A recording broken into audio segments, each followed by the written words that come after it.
This year, we're compiling audience feedback on the Voting Village speaker track. If you have comments or feedback on any of our speakers' presentations, please reach out via Discord or email us at votingmachinevillage@gmail.com. Further details can be found on Discord or via Twitter at votingvillagedc. Our next keynote speaker is Senator Ron Wyden. He is one of the foremost defenders of American civil liberties in the U.S. Senate and a tireless advocate for smart tech policies. Years before Edward Snowden blew the whistle on the dragnet surveillance of Americans, Senator Wyden warned that the Patriot Act was being used in ways that would leave Americans shocked and angry, and his questioning of NSA Director James Clapper in 2013 served as a turning point in the secret surveillance of Americans' communications. Since then, Wyden has fought to protect Americans' privacy and security against unwanted intrusion from the government, criminals, and foreign hackers alike.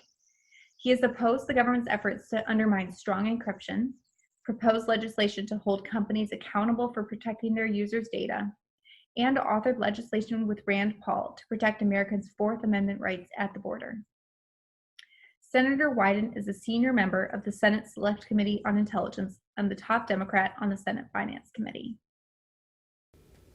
Hello, Defcon. As my late mother used to say, I know I'm running with the right crowd now. Last year, I was able to attend Defcon in person, and back at that time, you could do that. I'm proud that I was the first United States Senator to speak. Now I'm proud to be the first United States Senator to speak remotely at Defcon. Last year, I was able to walk around the voting village and see hackers, young and old alike, taking voting machines apart. They were learning and teaching each other. I even saw one voting machine on which hackers had installed the video game Doom. I sure wish Mitch McConnell could have seen that. He'd have a lot harder time pretending that everything is just fine with election security. I bet there are a whole lot of bad guys around the world who want to install their own version of Doom on our voting machines, except their version would be a lot less fun and it wouldn't be a game at all. A month before last year's Defcon, the House of Representatives passed a historic election security bill.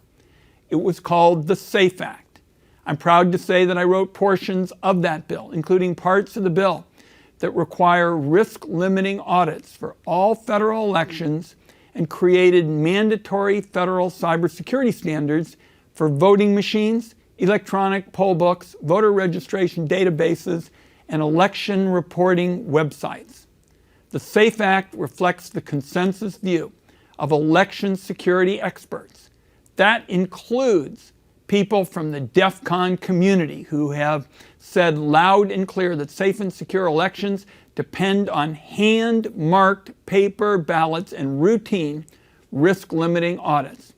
While the House did its job and passed a good election security bill, our efforts to secure election reform has been stalled in the Senate. Stalled because of Mitch McConnell, who's made it clear that he is going to block any election-related legislation. Because of COVID-19, the world seems like it has turned upside down since last year. One thing has stayed the same. Mitch McConnell still won't do a thing to make our elections more secure. Last year, the top threat was electronic voting machines. They're still a problem, but now I'm especially concerned about internet voting. The coronavirus pandemic has presented extraordinary problems for state and local administrators and for American voters who justifiably don't want to have to put their health at risk to vote. But it has also been a huge opportunity for snake oil salesmen peddling insecure internet voting technology. These companies have gone out and preyed on state and local officials who are desperate for options during this pandemic. And what the snake oil salesmen have essentially been selling is kind of magic beans, promising that voters with disabilities and our men and women in uniform overseas can vote securely using their smartphones. As this community knows, election security experts have been so clear that internet voting is not secure. Internet voting is dangerous and it's a threat to American democracy. The allure of secure internet voting is obviously understandable, particularly for officials who haven't had training in cybersecurity. I'm sure you all by now have heard somebody say, well, if the tech companies can figure out a way to allow people to securely pay their bills online or transfer money from a smartphone, why can't they figure out the problem of internet voting? Coincidentally, this is similar to what FBI officials have said about encryption backdoors. Their view is if America can put a man on the moon, why can't our technology companies build encryption backdoors that are secure against China and Russian hackers and allow law enforcement agencies to go after the bad guys? What's needed, though, is for government to make sure that you don't see bad ideas advance. And on both topics, I turned to actual cybersecurity experts, to cryptographers and computer scientists who've made it clear that secure encryption backdoors and insecure internet voting are both beyond the realm of the possible right now. The experts just don't know how to build these things safely, no matter how much government officials want them to exist. So let me talk for just a brief few minutes about one internet voting company named Votes. This company convinced West Virginia to allow the use of their smartphone voting app. After a pilot in West Virginia, the company expanded to Utah, Colorado, and my home state of Oregon. That's when I really started digging in to what this company was about. The first thing I learned is that Votes had never been subjected to an independent audit. The company was going out and about telling election officials that it had passed several audits with flying colors, but it never told those officials that the audits had been handpicked and paid for by Votes' financial backers. The people who conducted the audits had no experience at all with election security. Officials in Oregon relied in good faith on the fact that they thought that Votes had been audited.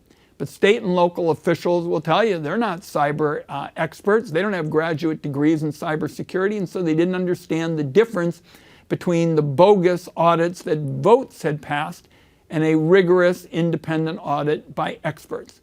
Of course, audits don't need to be a fancy official thing. This community has demonstrated that individual researchers, college students, hobbyists can discover important security issues outside of a formal audit. In 2018, a University of Michigan student, as part of a class project, decided to examine Votes. That student was looking to see if the company's security claims held up. The company's app called Home, when the student tried to examine it, is what was considered. As media reports have confirmed, the company reported this directly to the West Virginia Secretary of State, who then called the FBI. However, what hasn't been reported is the fact that Votes did not believe that hackers in China or Russia were attacking West Virginia's elections. The company's CEO told my staff that he reported the incident to government officials specifically because the University of Michigan is home to researchers who have a long history of criticizing voting technology companies. Let that sink in for a second. The company reported a college student, a security researcher engaged in good faith security research, to the government because the company had reason to believe that the researcher might be critical of the company. This is absolutely outrageous conduct. Security researchers perform an enormous public service by volunteering their time to find and report problems.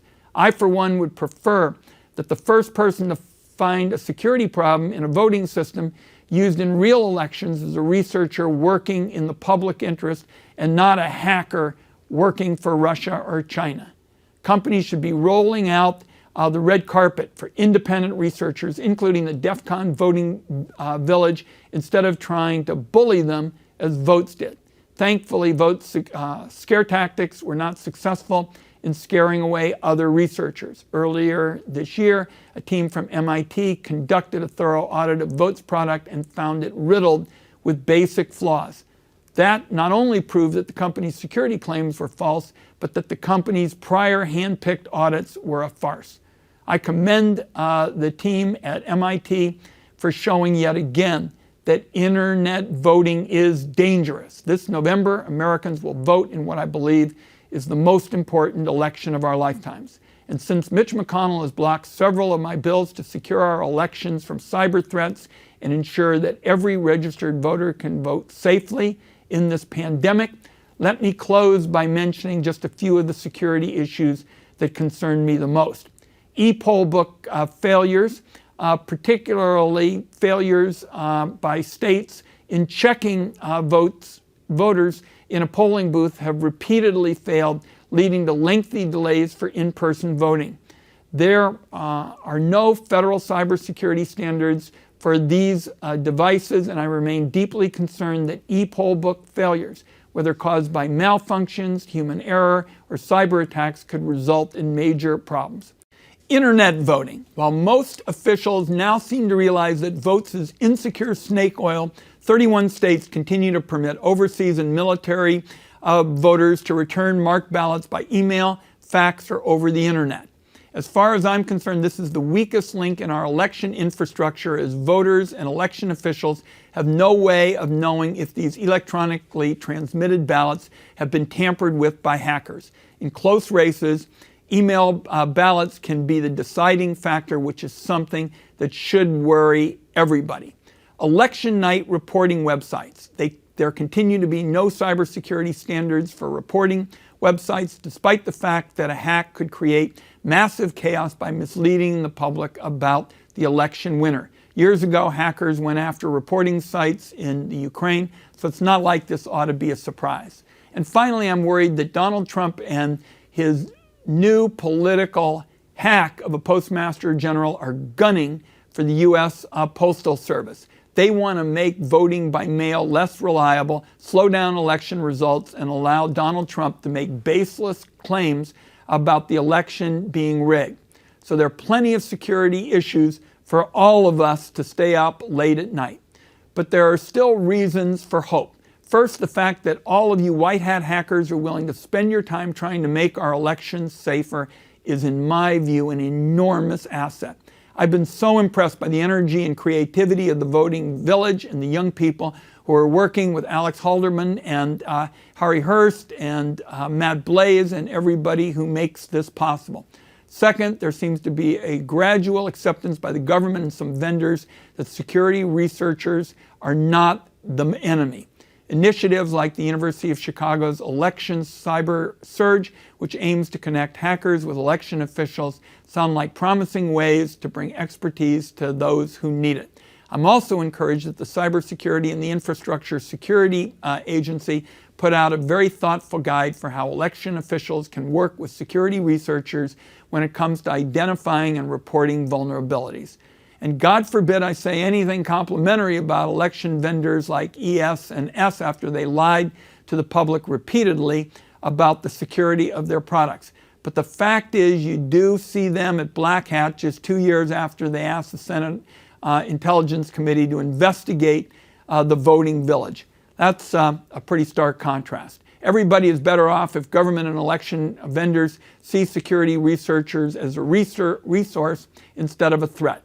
So it does give me some measure of hope that even though Donald Trump and too many in Congress still refuse to take election security seriously, that there are people doing good work to make a difference where they can. And believe me, our elections need all the help they can get.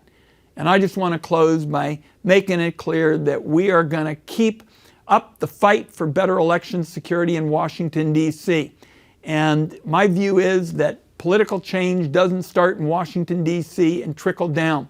It basically bubbles up when the grassroots, particularly when it comes to technology, do the talking. So don't stop fighting to secure our elections. Our democracy depends on it. And good luck to everybody in this crucial, crucial cause.